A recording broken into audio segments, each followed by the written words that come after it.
Fit the runner, boy, you nigga, no question. You would run a motherfucker hot stepping. Hey, you never had a big enough weapon. Motherfucker never learned your lesson. I'm a 88 pack nigga. I'm a 88 pack nigga. I mean, day walker, drink blood, fangs out, full moon, motherfucker change like a hoe. I'm just a nigga from the hood trying to stack a little cheddar for the money. Yeah, buddy. Yeah, buddy. Lightweight, baby. It's time to bleed this morning. Drew Titan Bronx on deck. Shout out to the mighty LDBC. Let's get to this roll call because I'm excited to talk about this. I'm very excited. Bo Deasy, the late bloomer, salute. My brother's keeper in the building. Dirt Gang boss, salute, brother. G. McCall, 704, Joe, Shaquilla Fields, Rick Blackwell, Eric H., Jamal Robinson, Mind of Mansa Musa, I Am Amanda, Razor, Andrew Gray, Young Abel in the building, Marcus Walls, Cameron Fields, salute, sis. Tay, morning, Mark Hairston, Ball Masters Football, Rod Neal, Cortez Bowles. Smash the like button, ladies and gentlemen. Haters, smash the dislike button. Have a seat. You're welcome to. I'm only talking boxing.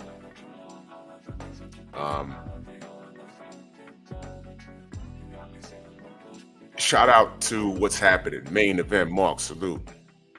Shout out to what's happening. Really, I could put more faces on here, but I was tired last night. I really was. That's why there was no pep talk last night. I was very tired. The International Quiet Storm, salute to you, good brother. I was just tired last night, but this is how it's supposed to be. This is how it's supposed to be. We need to see more of this. And I'm pretty sure if fighters move in this direction, if you give the real supporters of the sport what they want, you'll see a shift. You'll see a change. Peter, what up? And let me explain. You give the real supporters of the sport, the supporters of the what sport? The supporters of the sports. Give us what we want. MXC, salute. Give us what we want. In exchange, we provide what?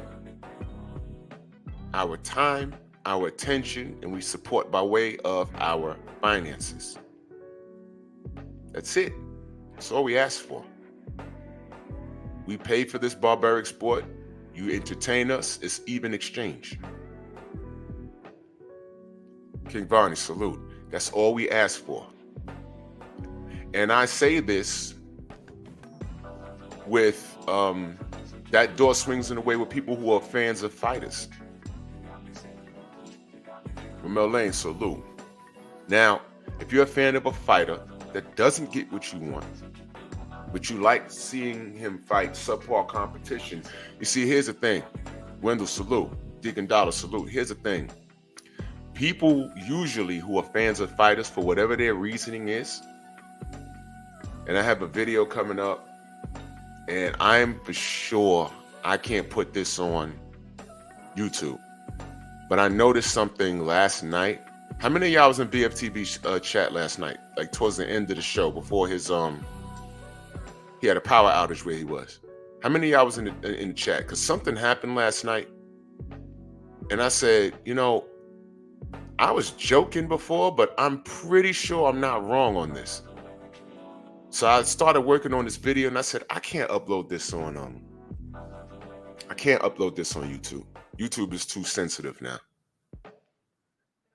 So Drew's gonna have to start a Patreon. Village brother, Bert, what up? I'm gonna have to start a Patreon to discuss these things, because every time I say something here, I'm getting all kinds of warnings and everything else. Main biker, salute. But if y'all were in BF's chat when he spoke to that last fella, y'all know exactly what I'm talking about. And I said, oh my God. And about a month, matter of fact, a little after the Frank Martin fight, now it was like a couple of months ago, there was a post about, the ape. And it was a post on the gram, and somebody was like, yo, they were saying what I say, the sassiness. And I'm like, okay, I'm not crazy. I know what I'm noticing. So I noticed the yes, salute. I noticed that the people that were saying, yo, I don't understand what these kids are doing. When I clicked on their profile, some of the it was men and women. Like, yo, my son don't do this, my grandson don't do it. I don't know what this is. I don't know what these kids are doing. Like, on the type of time I am. And then there were people justifying his moves. Now, here's what I noticed. 704 Joe, salute. Here's what I noticed. The men and women that were in that post were around my age, maybe a little younger, but they were parents or grandparents or uncles and fathers. They was like, yeah, I don't know what this is. I don't know what these kids are doing. So we were pretty much in there laughing. But the people justifying Tank, here's what I noticed.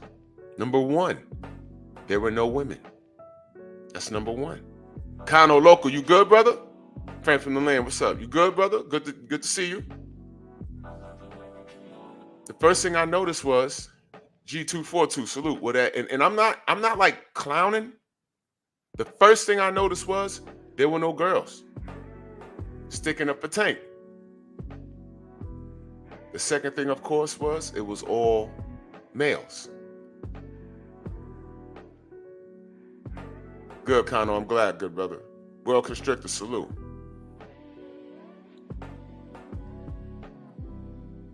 And I was like, whoa. Now, I didn't want to make like a big thing about it because I don't like, I lab rat people. But when I was scrolling down, I noticed something. There was one male in particular. And I scrolled, and because I was bugging, I said, oh, there's a girl right there. And I looked, I said, wait, is that a girl? And I clicked on homie profile. It wasn't a girl, but it was one of them. ¡Ay, Miguel! ¡Miguel! And family, I'm not kidding. I said, no. We ain't letting this go. I screenshot it. Then I went into I screenshot his comment. I went in his profile, screenshot his profile. And I said, oh, shoot.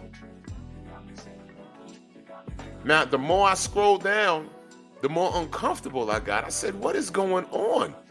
I said, you know what? Okay, I'm not even going to start screenshotting everybody. I just said, all right, let me just screenshot this one profile. I'm not going to, But that's what was going on. Now, I didn't save the thread, but it was a thread like, with him doing something sassy. And then someone put up a whole, like what I call a mixtape of him doing, it says top 5 sassiest moments of Tank. I didn't do that. And I looked and I said, oh man, there was also one thing there that I never saw before. I said, this, okay. I was joking at first, y'all, but now, and what dude, fathers are important. That's what I'm telling y'all. Fathers are important. Rod, what up? So I'm doing and then last night, BF was the last guy that BF spoke to last night. Y'all need to go back and listen to that. Don't even look at the screen. Just listen to him. Just listen to him. And I'm sitting there, I don't know if y'all caught that, but listen to him. I was like, I'm like, all right, because he had a picture up there, and of course in the picture he looking macho. But I've seen a lot of macho dudes, and then when they're in a situation, they can't hide who they are, and then they turn very flamboyant. So I'm listening to dude last night, like, wait a minute.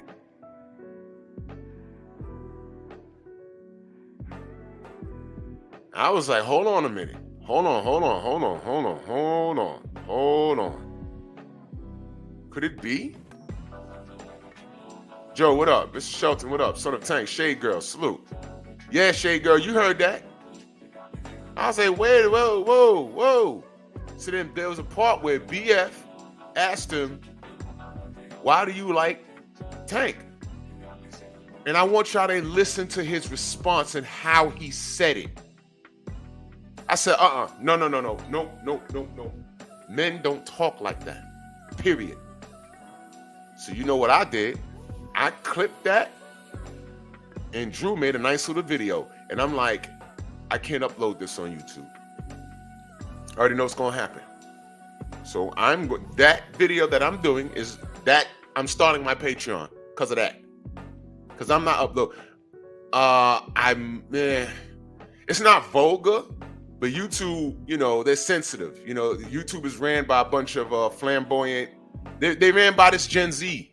They're the Gen Z generation. They're the easiest to offend. Everything is inflammatory. Everything hurts their feelings. They're all on Prozac and these antidepressants. Majority of them are raised by single moms. And, they done chase their man out the house, not their husband, their man. You know what I mean? So it was weird, and I know what I'm looking at. And I know what I heard. And everything I said, and this is all relevant to the topic. Everything I said, it no longer makes me wonder why guys like Tank Davis exist. They attract a particular demographic. There's a whole other demographic out there. When I say demographic, I do mean, the different races, the Filipinos, the Latinos, the black fans, the black fans from other countries, the Africans, the Europeans, the white folk, the white Europeans. You know what I mean? But there's that demographic no one wants to say out loud. That's the demographic that holds down Tank. That's the demographic that holds down Ryan Garcia. That's the demographic that's been holding down Oscar De La Hoya, a large portion. When Oscar De La Hoya fought in his prime, HBO noticed their viewership went up because he was the golden boy and women thought he was handsome. And I remember back then, right? There were dudes saying, that kid's a little saucy, but whatever, he could fight. And what do you think the girls were telling him? The dudes that were a little older than me, what do you think they were telling him? Oh, you're just mad. The term hater wasn't around back then. You're just mad because you look like that and he looks like that and he can fight and he's a millionaire. And it's like, no. Gregory X, salute. No. I looked at something, I noticed it, I said it out loud. I said he could fight. Every time he fights, I watch. It's just amazing how these women be attracted to these dudes, and y'all so attracted to these dudes, and men are looking at them like, you don't see what's going on with this guy? Are you attracted to him because you want to sleep with him, or are you attracted to him because you want to go shopping with him? Huh? Okay, you don't see it though. Paul Carrick, salute. And then these chicks get mad.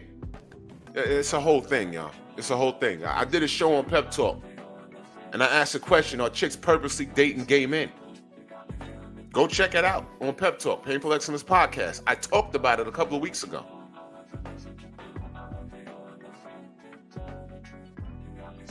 It was strange. I'm like, what? This is happening too much.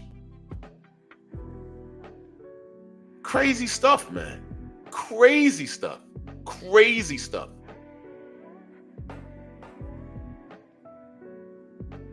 So please understand, when I say things like I've seen this before, in the 90s when Oscar De La Hoya was up and coming, I wasn't thinking about it. There was no internet, so it wasn't like in public eye like that. Press, what up? Press, just listen to what I'm saying. Just listen to what I'm saying. Oscar De La Hoya had a fan base that nobody was thinking about when he was coming up. That nobody was thinking about. HBO said, hey man, you know, our ratings are through the roof when this guy fights. He had a female fan base, and they've never seen that before. Okay, fine, that's cool. Capitalize on it. Then he did a little modeling. I guess he was a handsome dude, I guess, whatever. Shogun salute. I guess he was. Fine. Cool in the game. That's business. You have an athlete and he appeals to a certain market, capitalize on it. That's marketing. I get it. But it gets a little crazy when that demographic or that market tries to argue you down when you're talking about the sport and they are talking about something else. And then they try and camouflage their lust for this athlete. They try and camouflage it and convince you that they're actually talking about the sport itself when they're not. The bottom line is you like the guy for a different reason. I may like how the fighter fights, and then I'm being honest about a flaw or something I'd like to see the fighter do, but you are not thinking about that. Everything that I say about the person is deemed as ridicule, and you're not being honest. I'm being honest in performance. You're not being honest because you're just sexually attracted to this dude. And if y'all think that things like this doesn't happen, you're wrong. And we saw it with Oscar De La Hoya.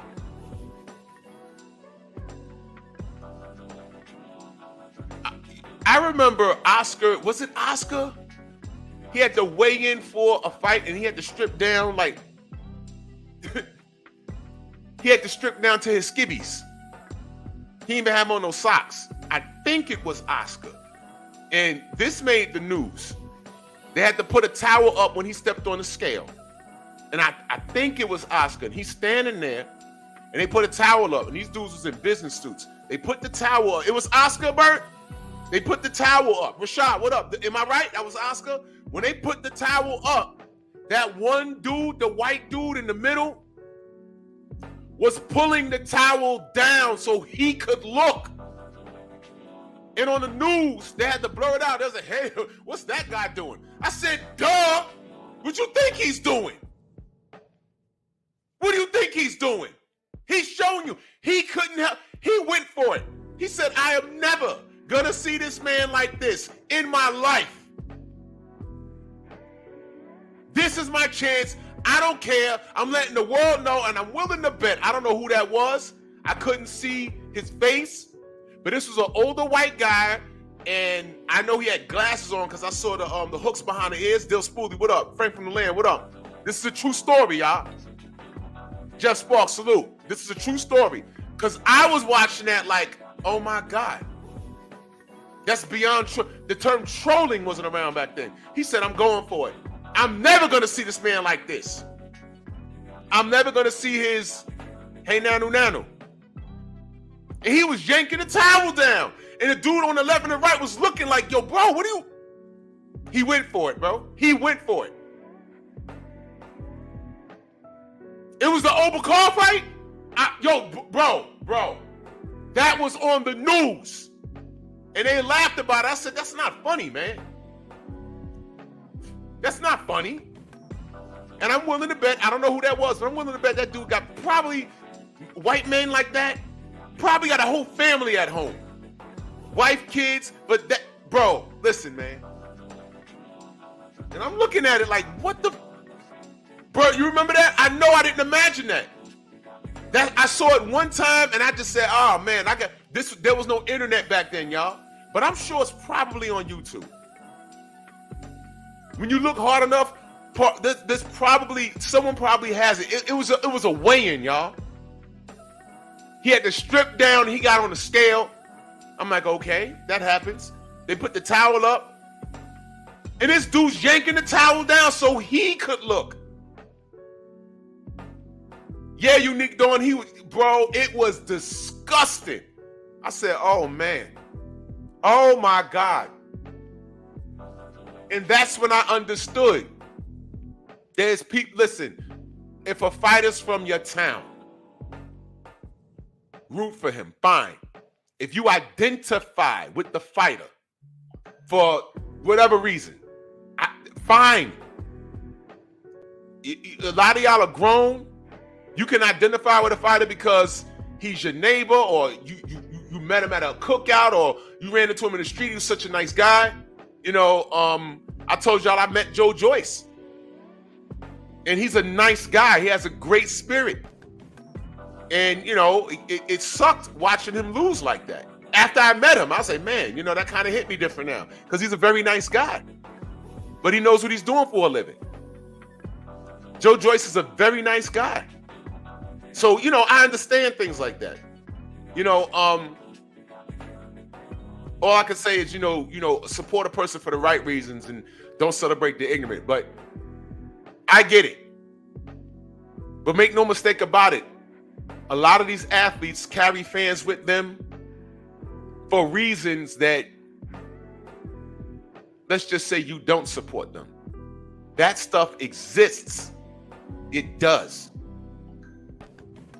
What do you think I meant when I said a lot of these fans remind me of the girls with the New Edition and Bobby Brown posters in the Right On magazines when I was in junior high school?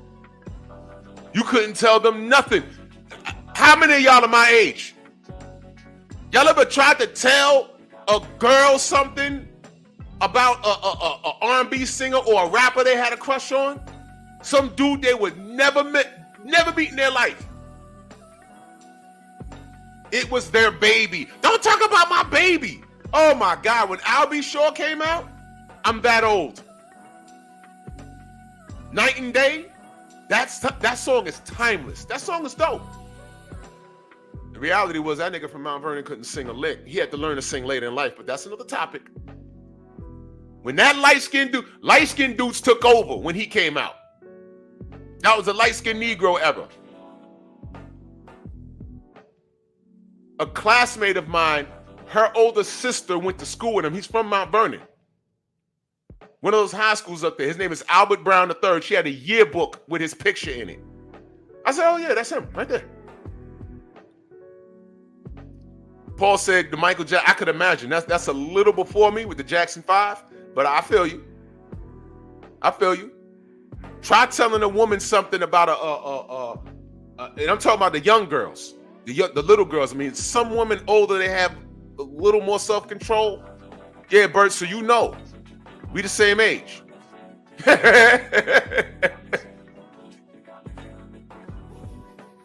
So when I say I've seen this before, Edgar, what up? This is what some of these fans remind me of.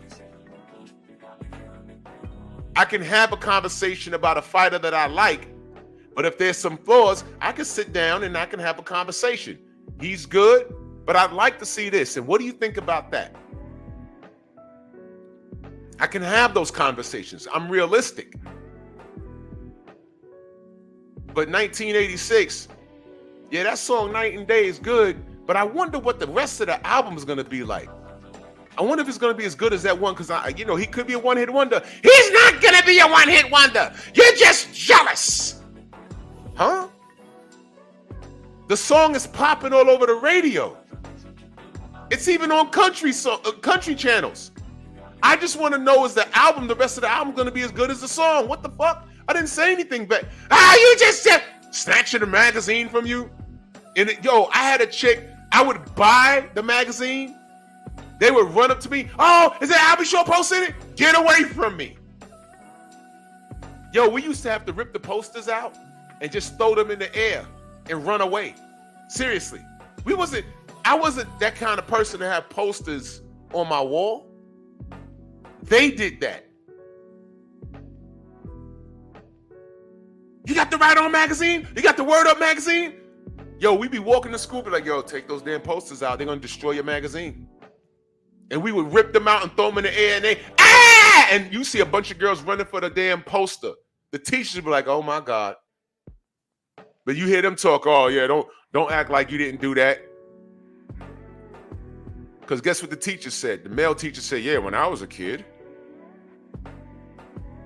And they just start talking about their entertainers, the Big Bopper. It was crazy. It was crazy. Main biker in that super chat salute. He said, check that Tank 15-second vid I just sent you. Yikes. Julian, what up? Hey, bro, wait, hold on. You know what's crazy? Last night, a bunch of people sent me stuff. Hey, bro. I know I'm not bugging, yo. I'm not bugging. It's hold on. Get out of here.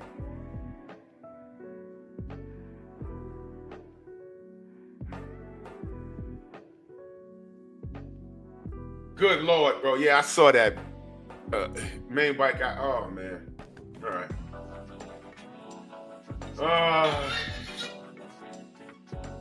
Yeah. Hey, man. So when I said Young Abel salute, bro, listen. I've seen this behavior before. I'm very familiar with it. I've seen it before. So to bring it back to boxing, what happens is fans get jumbled up. This channel is not a glorified D-blowing contest. There's fighters that I like that have taken L's. There's fighters that I don't like that have taken L's. There's fighters that I don't like that have won. And I've spoken about it, have I not? This is a boxing channel. If a fighter I like does something wrong, I speak on it. If a fighter I don't like does something right in that ring, I speak on it. Y'all know I don't like Teofimo Lopez, but he schooled Josh Taylor. And I spoke about it. Go check my resume. But what happens is, and salute to Edgar, in that strong house for over a year, he said, I'm glad we're getting some fights us fans want. Exactly. And boxing needs this. Boxing needs this. Yeah, I know. Yeah, Bert. And I don't like T.O.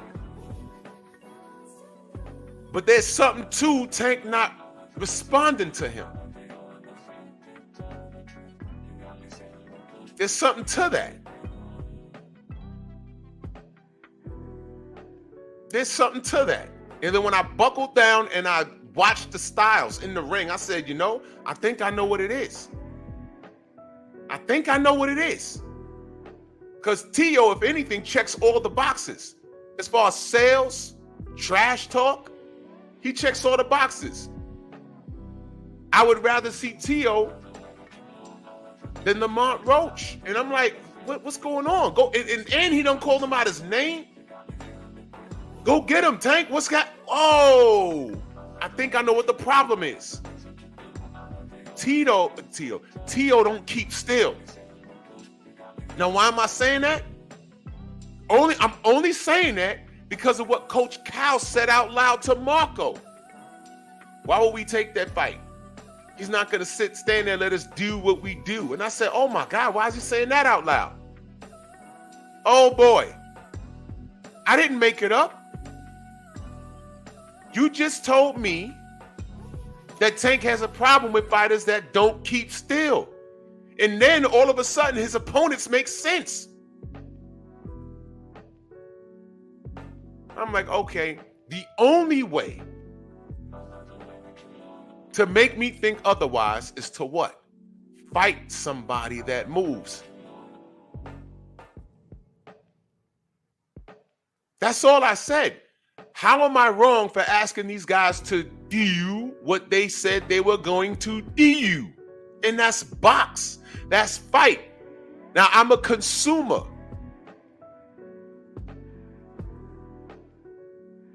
But I'm very finicky. Sam Seal, salute from Australia, man. Salute to you, good brother. Much love and appreciation. Thank you. I'm also a consumer. I'm not gonna pay for trash.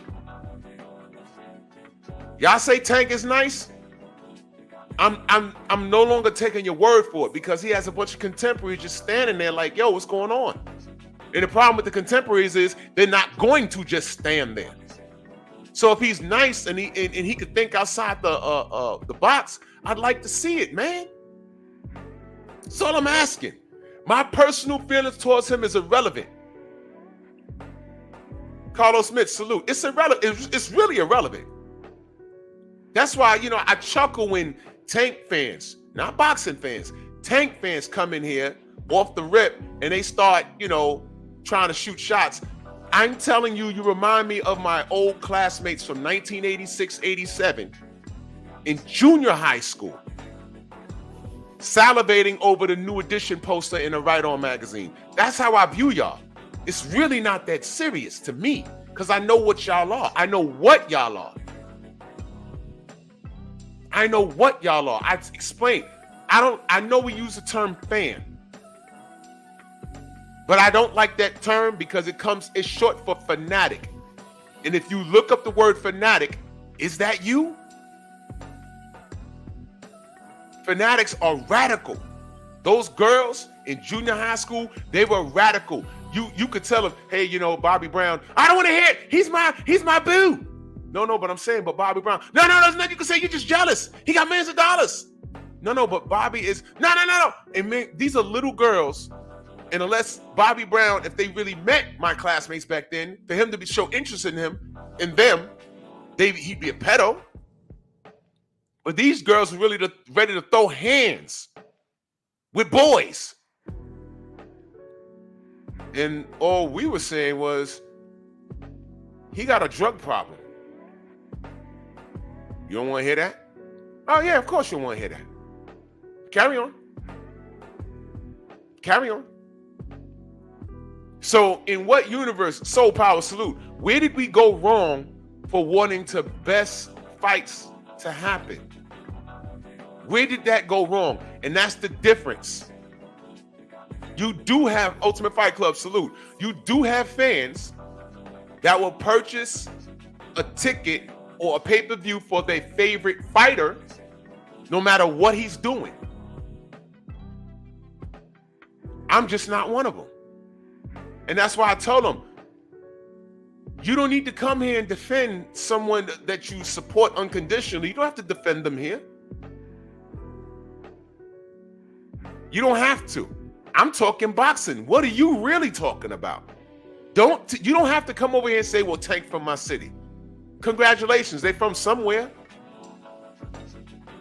Oh, well, Keyshawn, he built a gym in my city. That has nothing to do with acting like a goddamn Neanderthal. Apples and oranges. He did something wrong. I don't appreciate it. As a black man, I don't appreciate it.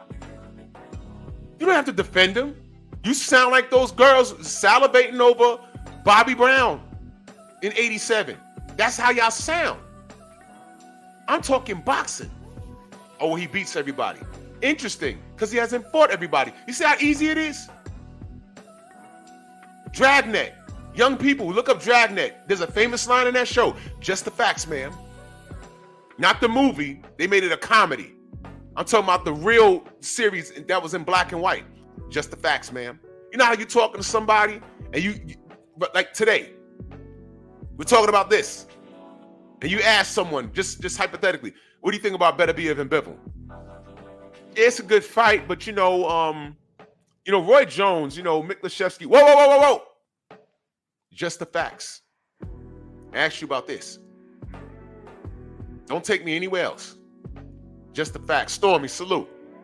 That was a great premiere. That fight might steal the show. Just the facts. Stick to the facts. I asked you about this. Now, after you answer the question, if you want to give me an analogy, then we could do that. But I asked you about this. Just the facts. Give me the facts. You think Tank is the best? I'm saying I can't make that assessment right now. But if I'm going off of what he's done, he's not. Because he has contemporaries all around him. He hasn't fought them yet. I'm not going to give him credit for something he didn't do. You see how that works? That's fair. That's a fair assessment. I'm not even saying who wins between whoever he fights next. Well, Lamont Roach, everyone's picking him to knock out Roach, but you want to pay for that? That's at your discretion. You're the Bobby Brown fan from '87. It's unconditional. I get it. I understand. I really do. I really understand. I really understand. I get it. I get it. But as far as talking boxing with me, you're DQ'd. You can't do it. That you can't do. You're also equivalent to the dude yanking a towel down from in front of Oscar De La Hoya at the Open Car weigh-in. I know that happened. Bert saw it. It made the news out here. I'm like, what is this creep do? Okay. He was saying to himself, when am I going to get to see Oscar down in his skibbies like that? Ever. Never. I'm going for it. Detroit, what up? And he went for it in front of a crowd of people and people laughing. I said, that's not funny. Geo James, Bronx on deck. I said, that's not funny, man. And Oscar just stood there looking straight ahead, being professional. I'm like, man, that's when I knew there was something wrong with him too. Because Flames, what up? I was like, yo, I couldn't have stood there. I'd have looked. Did I make weight? And I got off that scale, grabbed my time, but like, yo, you a weirdo, dude. What does your wife think? What are you trying to look at me? What is wrong with you? You fairy? For all we know, that might have been a dude cutting the check. It's probably why he didn't say anything. Who knows? Y'all know Sugar Ray Leonard was essayed when he was in the Olympics by a coach on his team. Y'all know that? So I'm not really joking about the weirdos running around in boxing. That's real. Anyway. When you separate the two, when you understand what you're dealing with, having a conversation about this sport becomes a lot more, it becomes easier. These four men are doing what's right. So we got a couple of things going on here. Let me start with Beterbiev and Bivol. True, these guys should have fought for undisputed, like 3 or 4 years ago? Because they've been champions at 175 for a long time. There was no public demand for them to fight. With the exception of me and like Stormy, 78 and BF. We saw them there, but we monitor boxing. We watch boxing. Whole time. They had belts. They were this fight could have happened like 3 years ago. So I'm looking around like nobody paying attention. No one, these guys right here, undisputed. They're both Russian. They're both white. I don't care how you think Bivol looks. He's from that weird part of Russia that's like on the borderline of China, where they just look like that. They're both Russian. Nobody wants undisputed? No, okay. If y'all not gonna pay attention, I'm not gonna pay attention. Okay. Nothing to see here, right? Okay. All right, okay. Nothing to see here. Y'all see it? Nothing to see here. Okay, good. Right. Enter Turk Al-Sheikh. He said, no. They undefeated. This guy got a dub over Canelo. You know, Canelo, I offered him some bread to come down here and fight Benavidez up there. That guy, you got to win over him? Okay. I'll tell you what. I got money, right? Do you guys want to fight? Give me the names of 2 fighters that turned down Turk Al-Sheikh money. Give me those names right now. Stormy, don't answer the question. We talk about this all the time. I want to see if everyone else is paying attention. Name me the only 2 fighters that turned down Turk Al-Sheikh money. Go ahead and put their names in the chat. And I'm not clowning because this is real. Give me the names of the only 2 fighters that turned down Turk Al-Sheikh money. The only 2. And this man's throwing great events all over boxing. Ah, there you go. Kel2 Slimy, salute. Oh, wow. Edgar, Tone, Sid, Morrell, Rick. Now, look. Look, man. I'm not poking fun. I'm just saying. That happened, and I'm like, why? Why?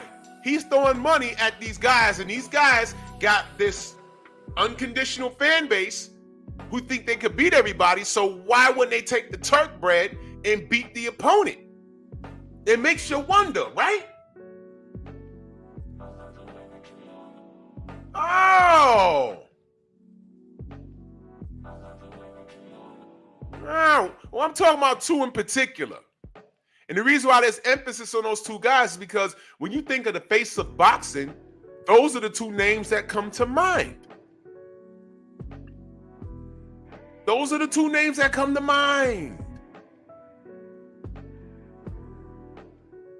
And I said, wait a minute, these guys beat everybody. Even that one mofo with the red hair with all those losses on his record. He beats everybody, right? Why wouldn't he take Turk money? Why is it that you want to talk about a price out? He priced himself out to the moon. And nobody said anything? Well, we did. Then he contradicted himself, something stupid. Only thing Benavidez has to offer is additional 20 pounds on fight night. And if you don't know, let me remind you guys. Edgar Berlanga weighed in at 193 pounds on fight night. That fight was sanctioned at 168 pounds. And let me pause right there. True Boxing Night, salute. Let me pause right there for a second. Devin Haney's the weight bully, allegedly, right? Y'all remember when Punch Drunk said that he was supposed to be, he's been breaking the rules for a long time. He was supposed to be reprimanded a long time, punished. That's what he said, punished a long time ago. And I said, well, what rule did he break? Remember, I had to break that down because, you know, sometimes these people, when you seek comfort, there's a difference between seeking comfort when it suits your agenda. So you seek comfort in something that somebody says. That's different from seeking the truth and getting an answer. So he said that, and he put a little quote from an article. I went to that same article. I went to the California State Athletic Commission, and I got the information, and I did a whole live stream on it. Do y'all remember? And I said, that's not what this says. He put a clip out. He took a clip where you thought it said. Yeah, Xavier. Yeah, I got your screen recording. I got something for them. Thank you for that too. I got something for them. They're liars. These dudes at YouTube and Google, they're liars. But I got something for them. So anyway, I broke it down. You remember I broke it down word for word? You couldn't do that in a tweet. Louis, what up? You couldn't do that in a tweet. I broke down the whole article. He lied. He put out a half truth so it could suit his narrative. his agenda. He has an agenda to cut down Devin. But I don't watch that guy. I don't know what y'all do. I don't know what y'all do. Exactly, Xavier. Documentation beats conversation. But curious, after Canelo beat Edgar Berlanga, because that was a fight between two Latinos, right? Wonder what he said about the weight. I wonder if he said anything about the weight. I don't know. I don't watch that guy. Did he say, Edgar, shame on you for coming in at 193? And then I heard it was really 205 or whatever. But it was way over 168. Anyone call Edgar a weight bully? I'm just curious. You think that's the first time Edgar rehydrated past 168? You think that's the first time he did that against Canelo? They just never paid attention to it. Kenny, what up?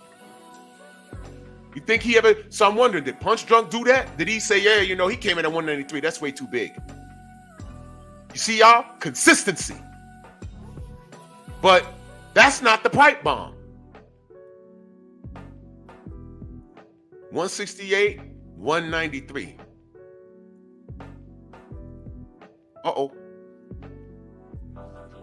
You said Benavidez would do just that to you, and you said that's why you're not fighting him. That's what you said, Canelo.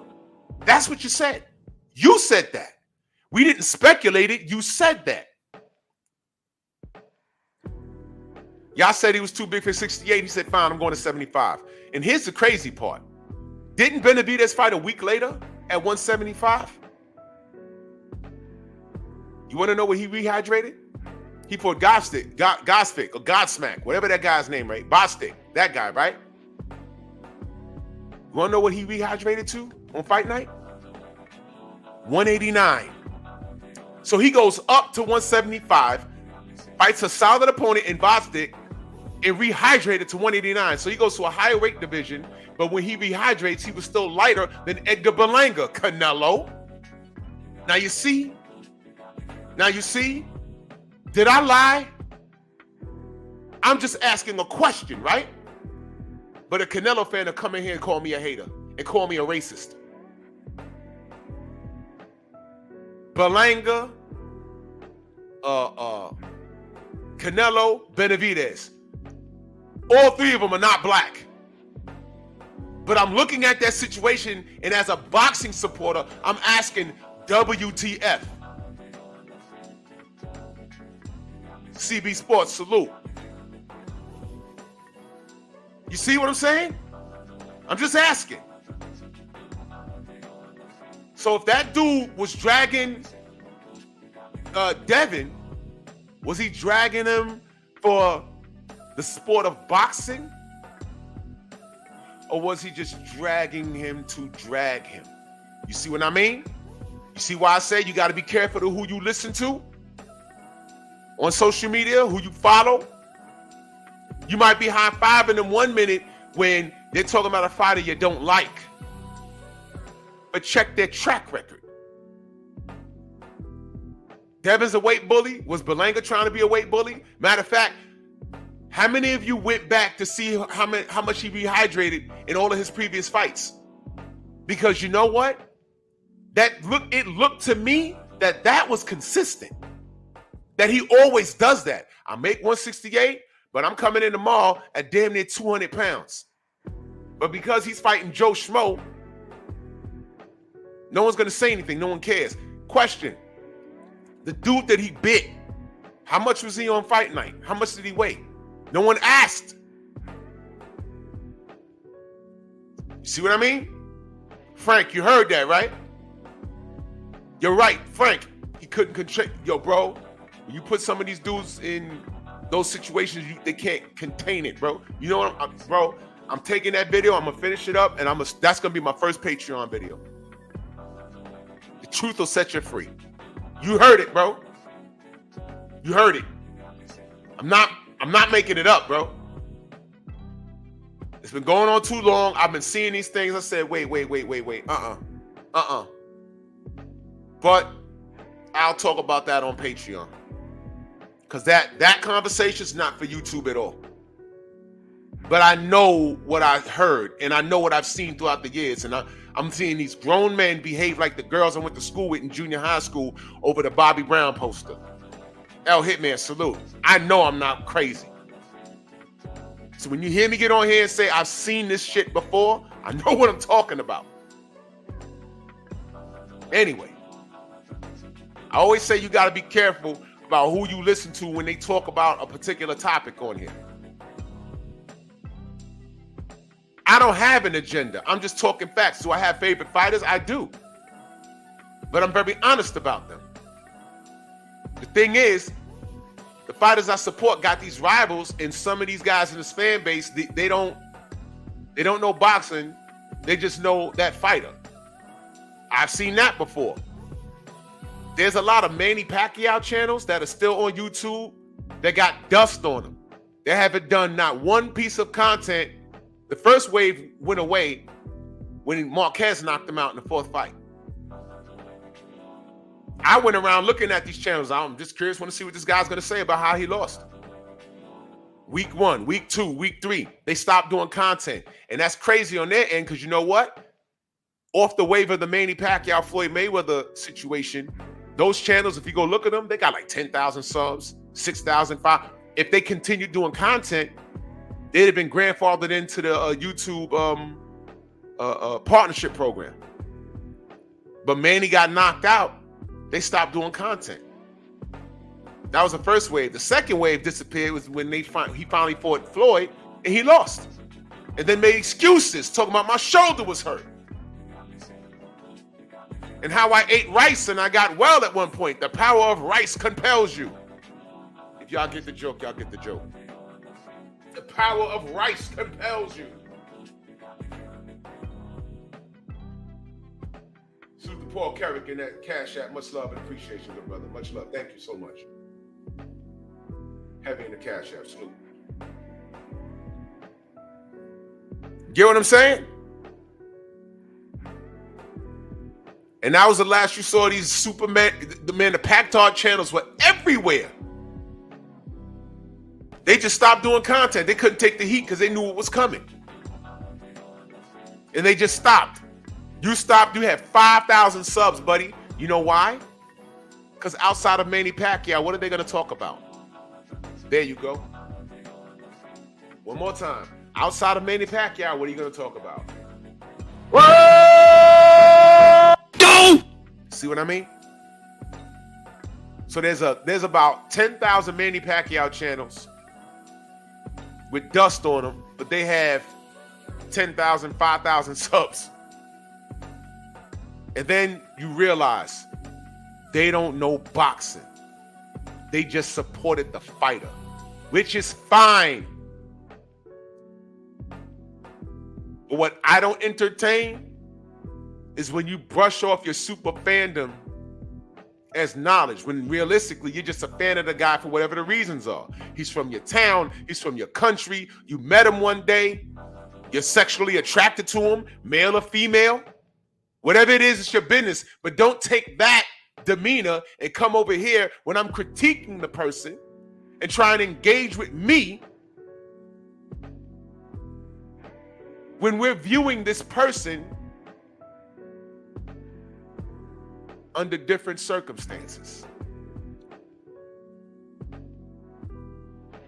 I like the guy because he's a decent fighter, but I want to see him do X, Y, and Z. You like the guy because he's a fighter and you want to just do him. There's a difference. And there's a place for you. It's just not here.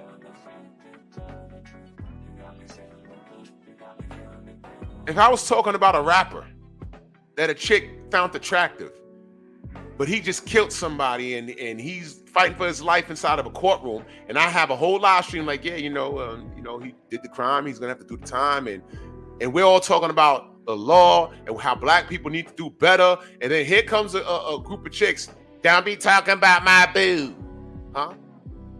Wait a minute, he's in this murder trial and fingerprints on the murder weapon, and he's sitting in the courtroom being disrespectful. He about to go up and away for life, and Don't be talking about my boo.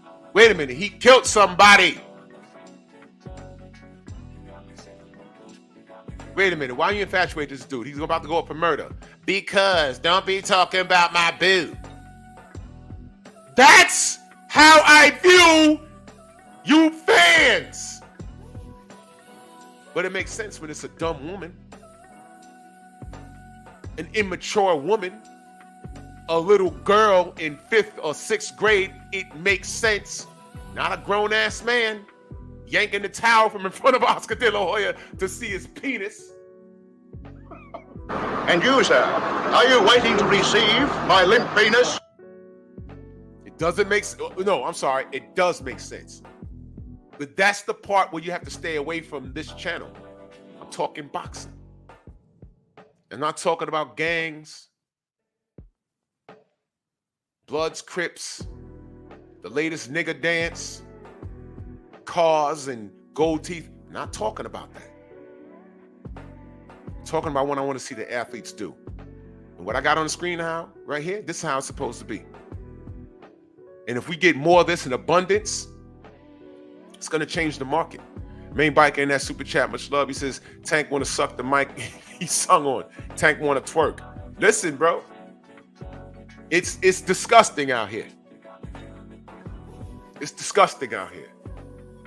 But these 4 men right here, they're fighters. Now, I don't know what the business was doing. I know why there was no public demand for Bivol and Beterbiev to get it on. Let's be honest. All right. Although they have the complexion for the protection, let's be honest. How the hell do you market Bivol to the American market? Let's start with him. Look, I'm not going to spend all morning on this. You don't. Young Abel in that super chat, he said, get your hand off my... Get your hand off my penis!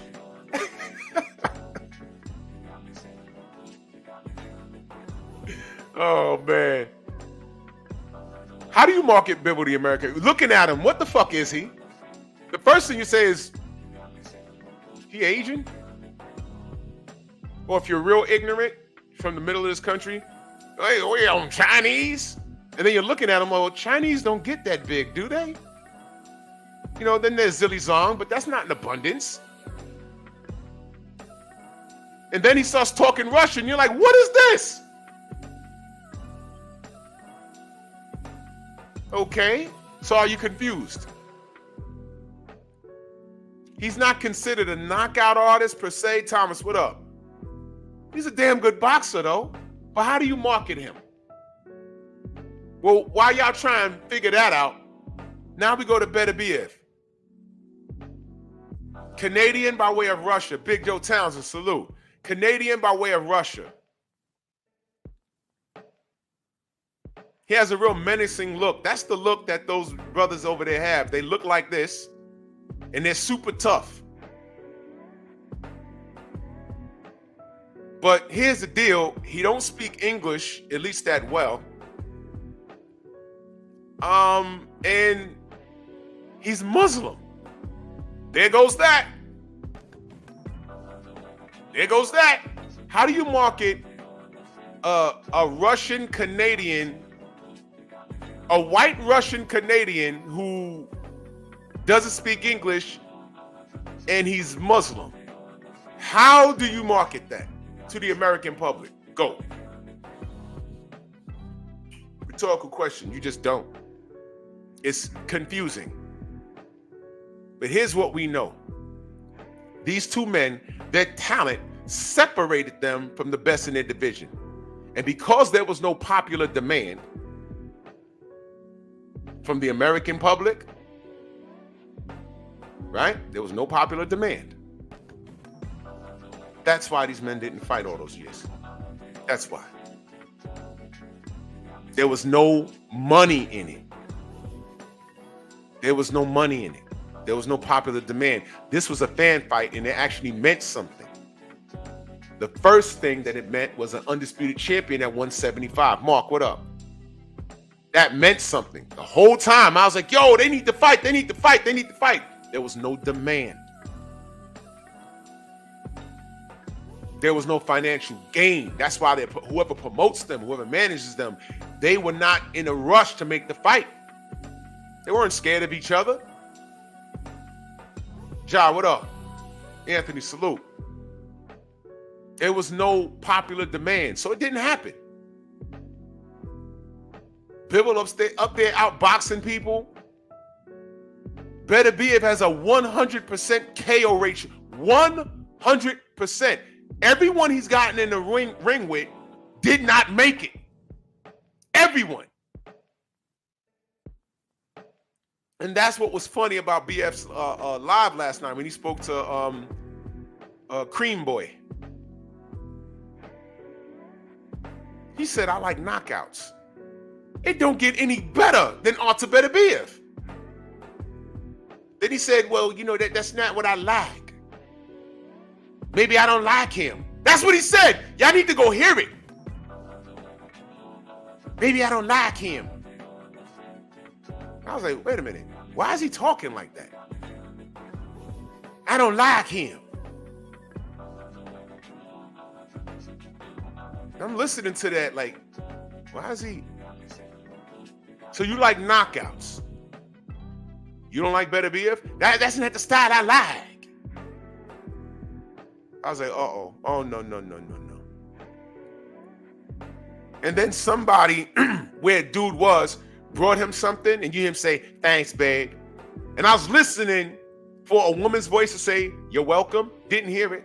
And of course, his camera was off.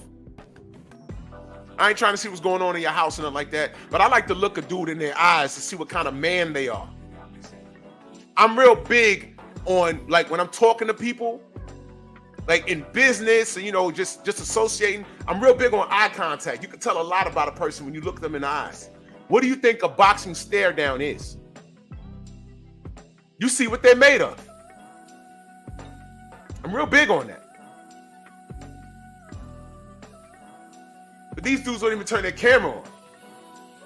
But he had a picture there, and if that was him, I'm listening to the voice and looking at the picture, and I'm like, oh,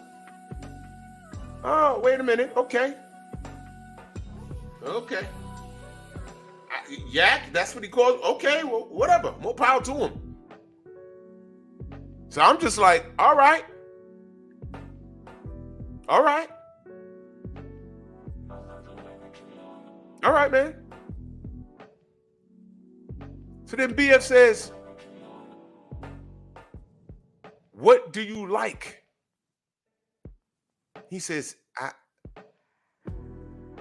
I like that. I like that gorilla. And his whole voice changed. Hold on a minute.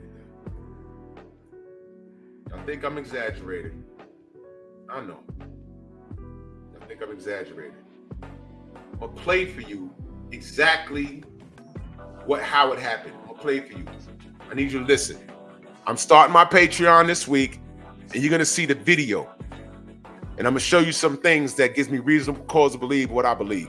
But listen to this, y'all. I'm trying to understand why you like what you do. That's all I'm asking. I'm not saying you're wrong. If you don't like the style of Beterbiev or whatever you're calling him, if you don't like his style, what is the style that you like? Listen, y'all. I like that lion, that gorilla, like Tank, you know.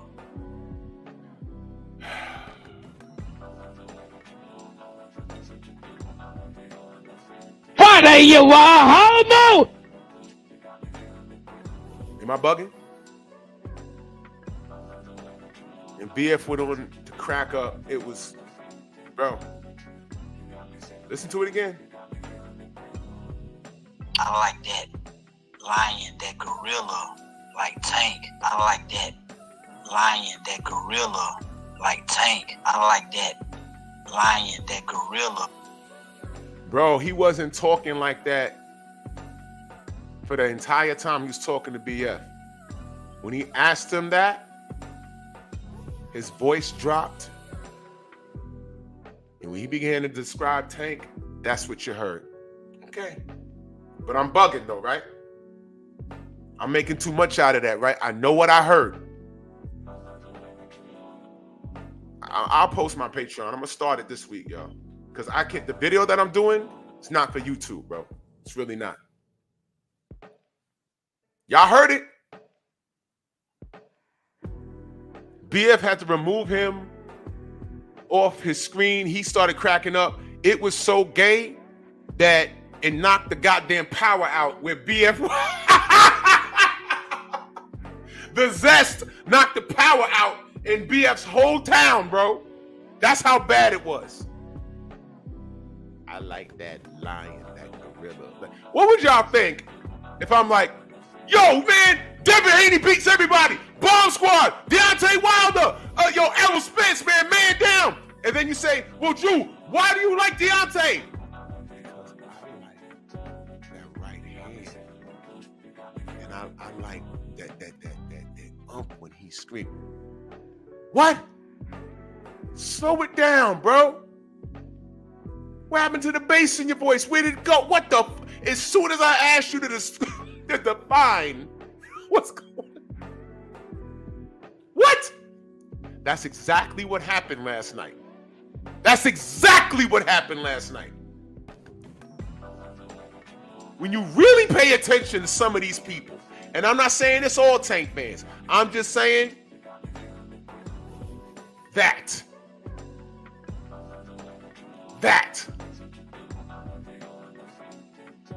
right there, that's what it turned into. And I say, you see, I know I'm not crazy. And it's not only him. Yo, what is this with Tank?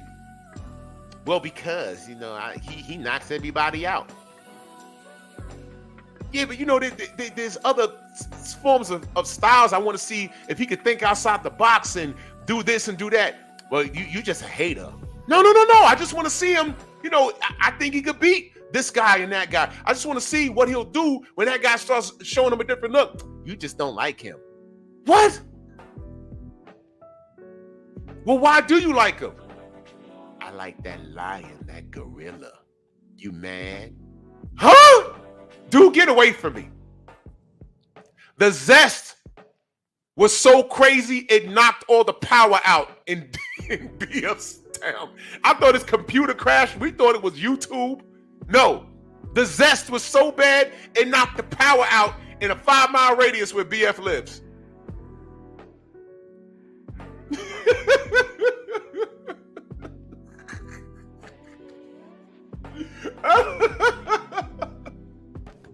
You're not fully clean unless you're zestfully clean.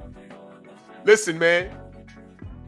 Y'all don't think Floyd Scarfield Sr., y'all think that that's abnormal? I'm telling you, it's quite normal. Floyd Scarfield Sr., guys like that been running around the industry for a long time. I just told you about the dude trying to look at Oscar De La Hoya. And you, sir, are you waiting to receive my limp penis? I'm telling you. And I'm going to tell you something else.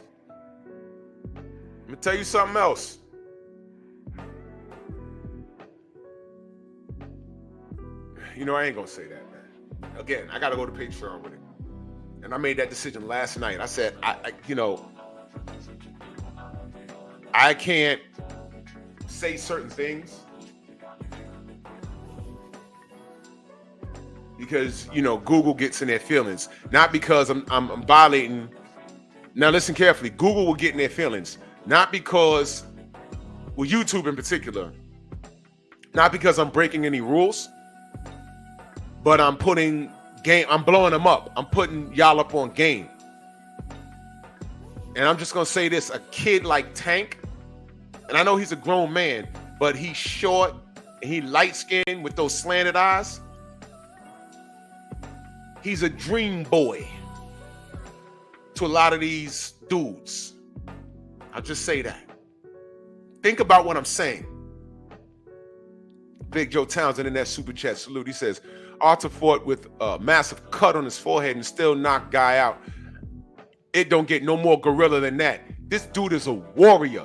And yo, listen, man, what was that brother name? It was a black dude. I was watching that fight, and that cut was cause of a clash of heads. And I'm gonna tell you why that fight was so, Delano, what up? I'm gonna tell you why that fight was so pivotal. He could have quit and it'd have went to the cards and he'd have won. But the fight was kind of like, I think he'd have won. But the fight was kind of close. The brother wasn't completely out of the fight. But I think after that round, I believe they just dumped the whole thing of Vaseline in that cut. And they say, yo, look, either stop this guy. It was Marcus Brown. Thank you, Frank. Either stop this guy or it's going to the cards. And you see his face right there? That's the face he had on. He said, okay. He went out there and ran up on Marcus. And he proceeded to beat the shit out of him and stopped him. This dude, Artur Beterbiev, is different. And the reason why he didn't fight Dimitri Bivol was because there was no popular demand. I didn't see any of the sanctioning bodies saying, hey, man, y'all need to fight each other. No, they were good. And because, and I'm going to say this is no slate to either one of them. Because they weren't black, they weren't forced to fight each other. And that's the racial aspect of it. Because if those are two black men, everyone would be like, oh, everyone would have been looking at them. Hey, well, what are they doing? Well, why aren't they doing anything? Oh, what's going on with them? They've been comparing them to all kinds of fighters from yesteryear, trying to degrade them and telling them, hey, they can only be one. See, they were cool when two white guys are over there holding belts, prize fighter salute. So they left them alone for like 3 or 4 years. But when it's two black people, no, we can't have that. There can only be one on some Highlander shit. So I like this fight. And they just exist. They're not enabling the racist thought process. They just exist in it. It's not their fault. But shout out to Turk Al-Sheikh. What, money's the problem? No, it's not anymore. What's the problem now? I got the bag. What now? The only thing is, Gerard Harlem in the building, salute. The only thing is now, you just got to say yes. CDK, salute. All you got to do is say yes. All you got to do is say yes.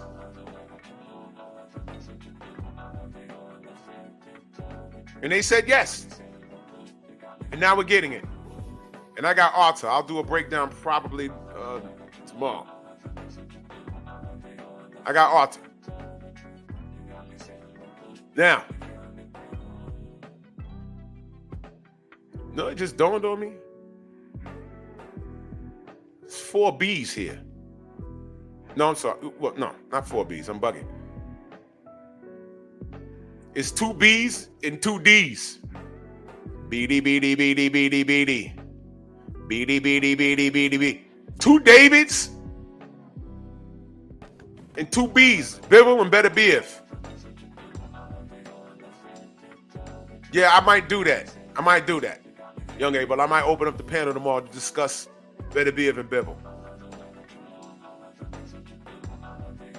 It's not going to be easy. But this is what we want. And in saying that, we got to shout out David Morrell and David Benavidez. The general's in the building. He said, salute Drew in the chat, man. Salute to you, good brother. Much love. Salute. Salute to the mighty LDBC. We gotta high five David Morrell and David Benavidez. We gotta high five these men. Here's why. They are it seems, because everything changes, but it seems that something's finally registering. They're saying, man, you know, this guy's not fighting. Canelo, he's not fighting. We're going to fight. We're going to do, Steve L, salute. We're going to do what we're paid to do. This guy's not fighting. And we're just going to do right by the sport. We're going to do right by us. You do right by yourselves, you do right by the sport.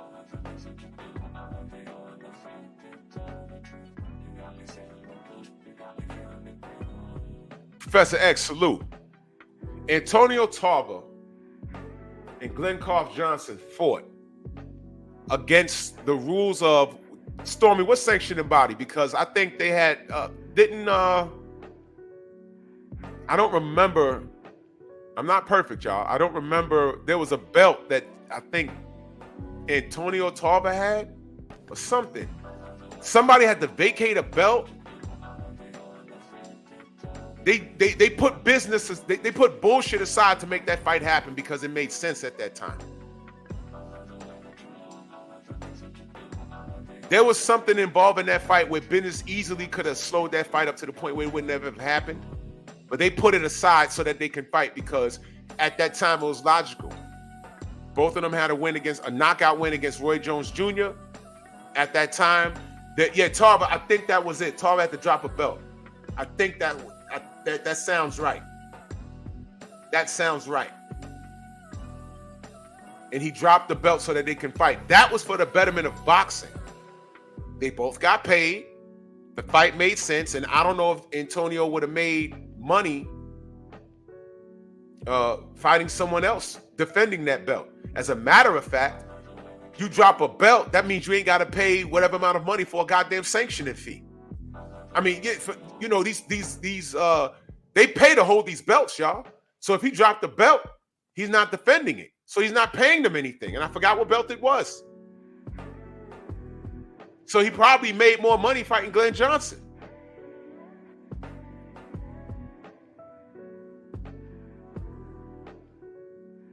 It was a WBC? Okay. My least favorite belt. Anyway. My least favorite belt. But they put that aside to make that happen. And when I think about it, and I could be wrong, business-wise, I'm thinking that makes sense because they pay sanctioning fees. So you dropped the belt. It was IBF. Whatever it was, that fight, he didn't have to pay a sanctioning fee. Now, I don't know the nooks and crannies of the business. I would have to talk to him about it. Maybe he got fined.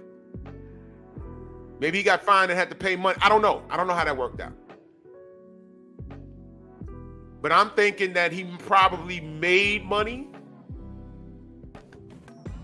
Whatever. I don't know for sure.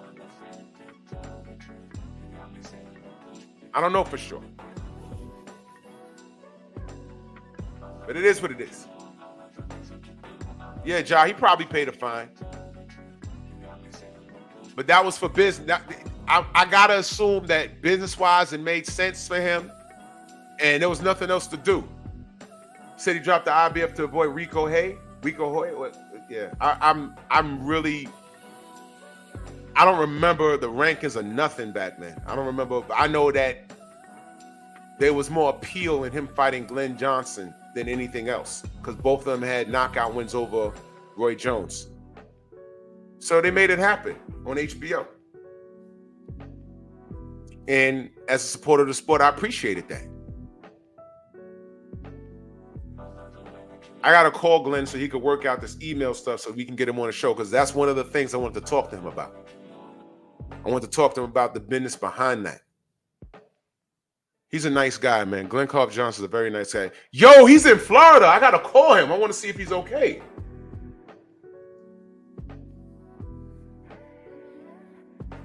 But David Morrell and David Benavidez, they put, crap aside. And they said, look, I hope that this is a grandfathering in a new era of what it's supposed to be. That's why I hold Turk Al-Sheikh to high regards because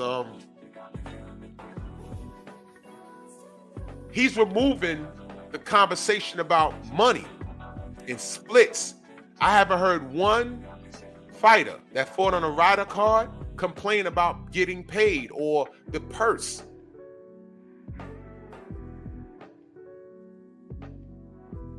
Ja, you ain't lying, man. Nothing but respect for Glenn Johnson. Once he got his opportunity, although it was short-lived, he took full advantage of it. And he had the spotlight on him, and he took advantage. One of the greatest things I heard him say when they asked him, do you consider yourself the best? He said, I don't consider myself the best, but I'm willing to fight the best. Pay that man. Pay that man. You nothing but respect for Glenn Carp Johnson, man. Nothing but respect for him. He was an absolute beast, man.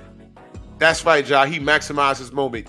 Man, I can't wait to get him on my show, man. And that's what fighters do. That's all you want. I'm not in that man's pockets. I'm not in. I remember when he was it before the Tarver fight? He was sitting backstage and he was relaxing, and they put the camera back and they said, he's fighting Glenn Carp Johnson. And Glenn was sitting there looking at the camera, and his wife was sitting on his lap, rubbing his head. I said, that's bullshit right there. You respect that man. I don't know how long this moment is going to last, but he's maximizing it. He's in shape. He's ready. Respect that warrior, period. I won't tolerate no bad talk about guys that do things like that, guys that move like that. I respect the road travel. Chief Wildfire, salute. I respect the road travel. Fuck out of here, man. What you do matters. What you do matters. Glenn wasn't undefeated. He lost to Bernard Hopkins early in his career. Guess what? Sergio Martinez got knocked out by Antonio Margarito early in his career. Did y'all know that? He kept working, had a key win, a knockout win against the iron-chinned Paul Williams.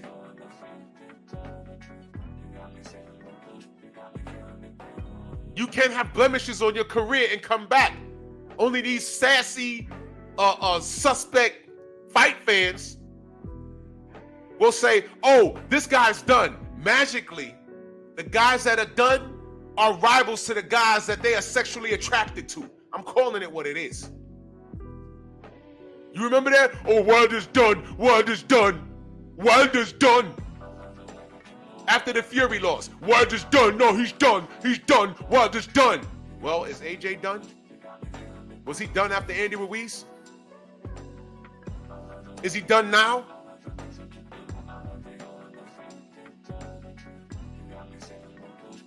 Was Manny Pacquiao done after Marquez flatlined him? He came back, he lost to Floyd, but he came back again, fought Keith Thurman, knocked him down. That looked like the Manny Pacquiao from 6 years prior. Then I heard that the drug testing wasn't official for that fight, but I ain't saying nothing if he's not. Thank you, Young Abel. Was Evander Holyfield done? He looked like crap in one fight, and then like the old champion in the next. This is boxing, man. T. Hunt, salute. This is boxing.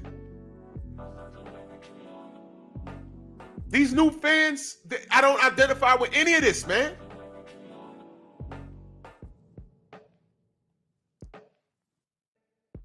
You guys are equivalent to the girls chasing me down because they want the Albie Shaw poster out of my goddamn magazine in 1987.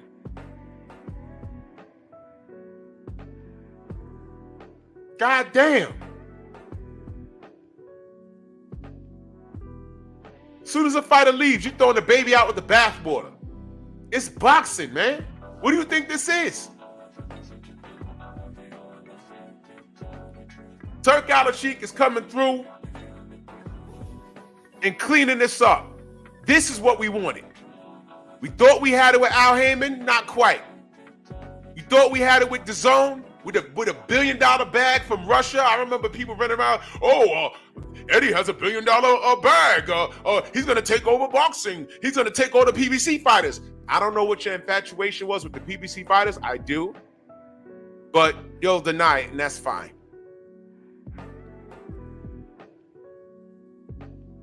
I get it. But that didn't happen. And then Triller came through, and that was not even a half a blink of an eye. And there goes that.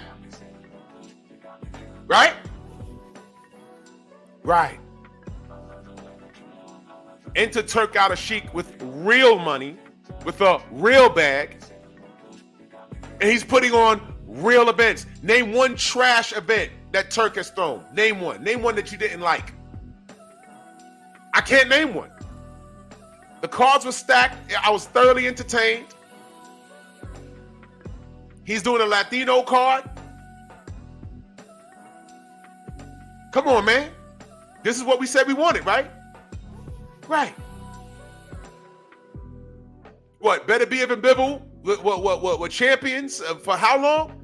The business ain't right? Watch this. I'm going to make their pockets right, and I'm going to promote this.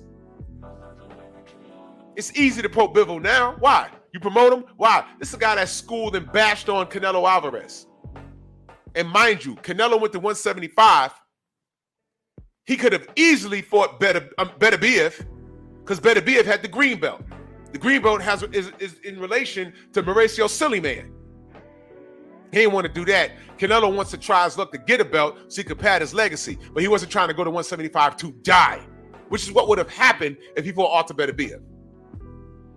So he said, let me fight Bivol. And by the way, Bivol won his previous fight, but he looked like trash doing it. And that's the truth. So he said, I'm going to go get that. Nope. And I think Bivol didn't smash the gas on him. He could have. He could have. But he didn't. He was nice to him. But he did enough to beat him. So now you got that. 100% KO ratio versus the guy that dominated Canelo. Now look at the two young men up top. The guy that Canelo's ducking versus the young upstart from the Cuban School of Boxing. Now watch this. Coached by Ronnie Shields. Uh-oh. David Morrell has a chance to win this fight, y'all. David Morrell has a chance to win this fight. One of the X factors is Ronnie Shields. Do not underestimate his boxing mind.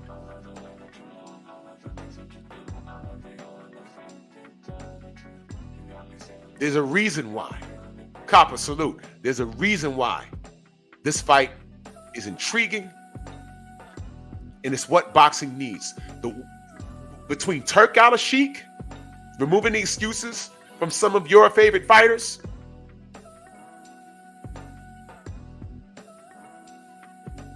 and David Morrell and David Benavidez agreeing to do what the quote-unquote faces of boxing are not,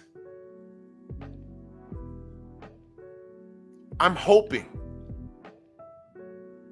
that the behavior of guys like Canelo and Tank get drowned out. I hope it gets drowned all the way out. Because I'm tired of that, man. I pay to see a product. I pay to see a product.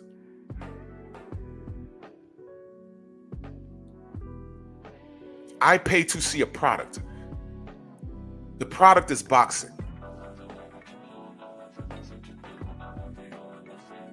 I don't pay to see a fight against a guy that I know is super talented against a guy that I know is not going to make it.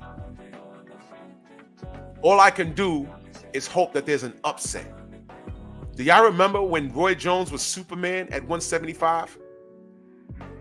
And he was facing mandatories, but a prime Roy Jones, nobody could touch him. He was that good. And it got so crazy that Larry Merchant was ridiculing him. You're fighting these guys, and we all know you're gonna win. Why don't you go to fight Darius Miklashevsky? You'd love that, right? And Roy would tell him, why won't Miklashevsky come here to fight me? I'm not going over there. But Roy, you are proclaimed the best in the world. Why don't you? Yeah. Ain't nobody looking for him over here. You love him so much, you tell him to come over here. I'll fight him here. They wanted Roy Jones Jr., the worldwide superstar, right? And this is why I don't listen to these cats. Right? Exactly, Hassan. He was crazy. They wanted Roy Jones. Now, mind you, that term A-side, people were not using that back then. Let me give y'all a little food for thought. That A-side stuff, it's really lingo that's new, but it's not like it's non-existent. You don't use that at the business table. It's like when you're learning accounting, there's something called T accounts. You learn that in class, but you don't use it in real life. That's all it is. Right? So, Freedom's March, salute. So he didn't say I was an A-side, because that terminology wasn't around in the 90s. He said, I'm the star. Why would I give that up to go over there and possibly get robbed? Because that's just what those Germans were going to do to him. Especially AJ Moore, salute. MDA D9, salute. Especially knowing what we know now.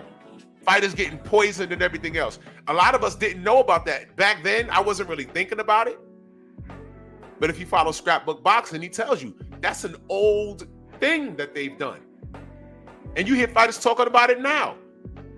What did Nonito say when they got to Japan? They lost the gloves, and you heard about when he was fighting Inui. They landed in Japan, the gloves was all messed up. They losing gloves, and they want to tell them what gloves to use. I'm like, what's this? You heard fighters talking about, I landed in the country and they lost my luggage. What? If Roy Jones Jr. chose to fight Darius Miklaszewski in Germany, please, man. And of course I wanted to see the fight, but he had to come here. And guess what? You want to hold Roy to a silly standard. And Roy, by today's standards, is what we call the A side. So let me get this straight. Larry Merchant, HBO, you wanted the A side, the American fighter who's supposed to have the country of America behind him. You want him to get on a plane and go to Germany. Remember the Germans? You want him to go over there to fight a guy that nobody was checking for in America. Y'all can't even spell that guy's last name. And that's what you wanted your American fighter to do? Your American fighter to do? That's what you wanted? Why was it Larry Merchant saying, Roy, why won't Darius Miklaszewski come over here to fight you? That was the question. Why you want Roy to go over there?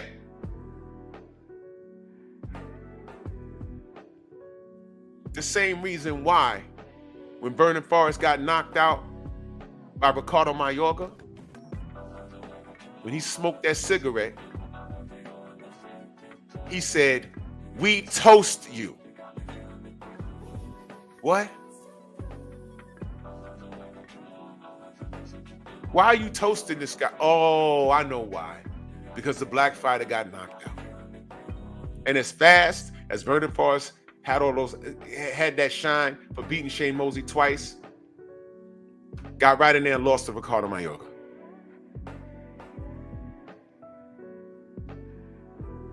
And what does Larry Merchant do? He toasts him. Meanwhile, when Floyd Mayweather had that fight with Victim Ortiz, Floyd Mayweather ate a headbutt that knocked a hole in his lip. Y'all didn't see that, but he showed it in the post-fight, right? And we didn't know he was sued until like maybe 3 weeks ago for that. But Joe Cortez takes a point from Victor Ortiz, and then he said, "Let's go. Fight on." Let's go doesn't mean going for a fourth hug and kiss. Floyd pieced him up. One move was within the rules of boxing. The other one was not. And as soon as the fight was over, what did Larry Merchant do? He starts ridiculing Floyd. And I'm like, wait a minute. That whole fiasco started because Victor Ortiz wanted to launch a goddamn Samoan headbutt. He looked like Sika and Afa, hitting Floyd in the mouth with his damn head. And it was blatant. He didn't give a shit. That's the story. That's the story. But you want to call him out his name, and then when Floyd says, man, I'm going to let you go ahead and talk to Victor. You know, and then they got cursing at each other. If I was younger, I'd kick your ass. That's Larry Merchant.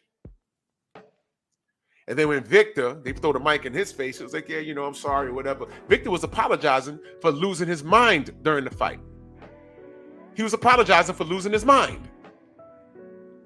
And what does Larry Merchant say? Well, what are you apologizing for? He was not done an injustice. Justice was served. See what I mean? Until this day, Larry Merchant hasn't said anything about the headbutt. I mean, about the about the headbutt. He was focused on how the fight ended. The fight ended within the rules of boxing. Protect yourself at all times. Joe Cortez said go, and he looked at the time table and said go. And when he turned around, Victor was falling on the floor. But he said go. It happened that fast.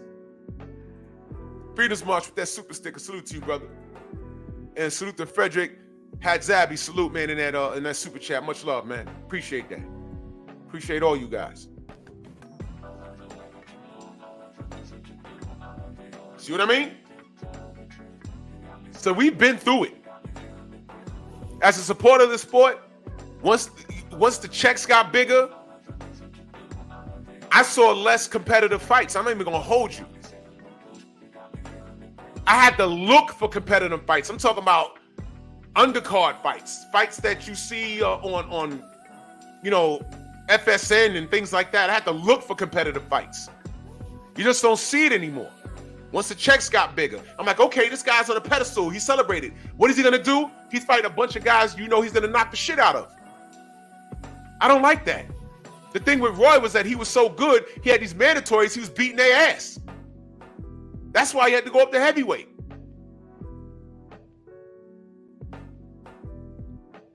But that's why I appreciate Turk Al-Sheikh. He's removing that excuses. Yeah. You worth money, I got money.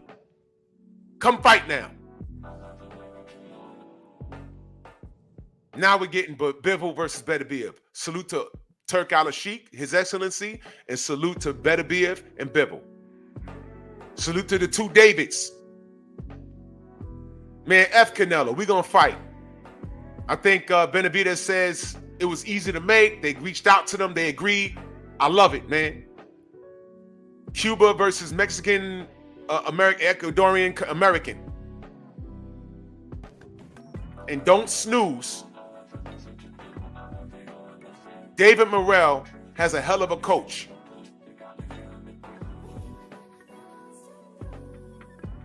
He's in this fight. Do not write him off. I know Benavidez has a better resume, and he's on fire right now. I know that. He's for all the smoke. But do not write off the Cuban. Don't do it. This is why there's sex appeal in this fight. Yes, I said sex appeal. It's a figure of speech. Yeah, Copper, right? Yup.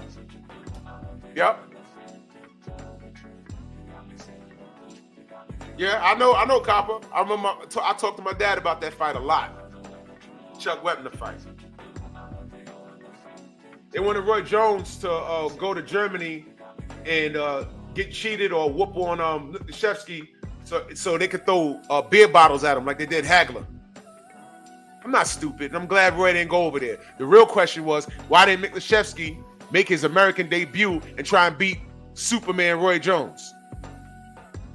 Why didn't he do that?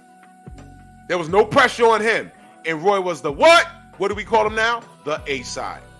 Why? Because he's black. There it is. But salute to Turkey, salute to Beterbiev, salute to Bivol, salute to David Morrell, salute to David Benavidez. Frederick says David Morrell wins this fight. I'm not going to say you're wrong, brother. I'm not going to say you're wrong. There's a reason why this is a good fight, man. There's a reason why, man. There's a reason why. And I'm gonna open up the panel on Friday to talk about Beterbiev and Bivol. But there's no date for Morrell versus Benavidez, but I can't wait till we get a date. And don't know where it's gonna be. I might try and go, man, because I'm looking forward to this, man. And I want to thank those guys, man. Thank you. Thank you. Damn, man. This is what we need. And that's why I hold turkey to a high regard, man. And you know, everything is okay till it's not okay, because you know things mess up. But right now, I'm holding them at a high regard, because this is what we need. We also need fighters that are in the same division. If you're looking at the guy that has a majority of the belts, or he's just super popular, it's like, yo, I'm trying to fight this guy. He's not calling my name.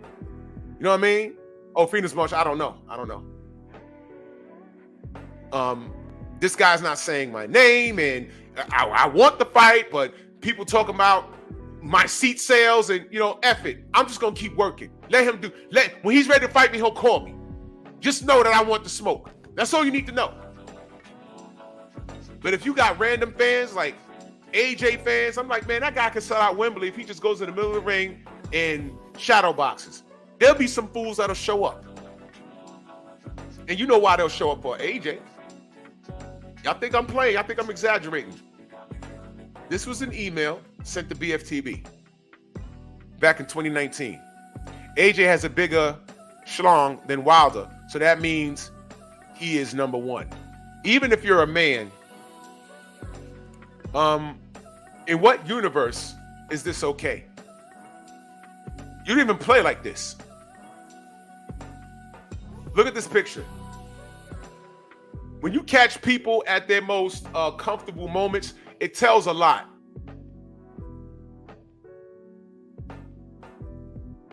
Because when you're like that, it's an everyday struggle to convince people that you're not like that. So you walk around and you purposely put bass in your voice. But in your most comfortable moments, this is him. And these are the haters when I go live every day. So with that being said, salute to everybody in the Venmo to sell, the Cash App, the Super Chat. Shout out to David Morrell. Shout out to David Benavidez. Shout out to Turkey out of Sheik, His Excellency. Shout out to Artur Beterbiev and Dimitri Bivol. I have no horse in this race. I just want a good fight, you know, and I would love to just get back to boxing. And if you're not doing right by yourself and your career, I'm not going to support you. I just want the best to fight the best.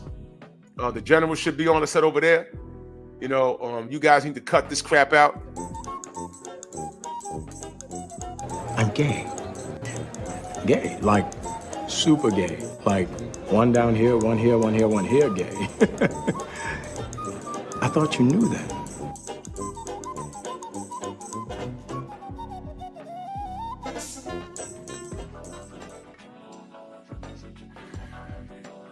Bronx on deck. Move! Why are you gay? Who says I'm gay? You are gay.